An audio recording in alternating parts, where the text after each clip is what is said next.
guys, welcome to my channel. This is Tab Rono Disena TV Vlog. Ito po, bali latest update po para po sa North-South Commuter Railway po. Bali nandito naman po ako ngayon sa May 10 Avenue po, sa may Caloocan po. At huwag nyo pong kalimutan, i-follow nyo na po ang aking Facebook page, TikTok page, Instagram page. At i-subscribe nyo rin po ang aking YouTube channel ko po. At i-follow nyo na rin po ang aking Twitter page ko po. Ito po, bali dito sa may Caloocan 10 Avenue po, nasa Lukuyan po, ay talagang madidemolish po at manganganib na po mga nakatira po. Tara po, let's go po!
Ito po, bali hanggang ngayon po, ang dami pa rin pong nakatira po, lalo na po sa malapit sa Relis po.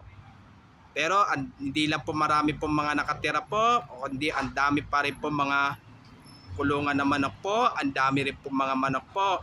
Pero yung mga, ito yung basketball po sa likod ko po, bali maapektuhan po ng kalahati po.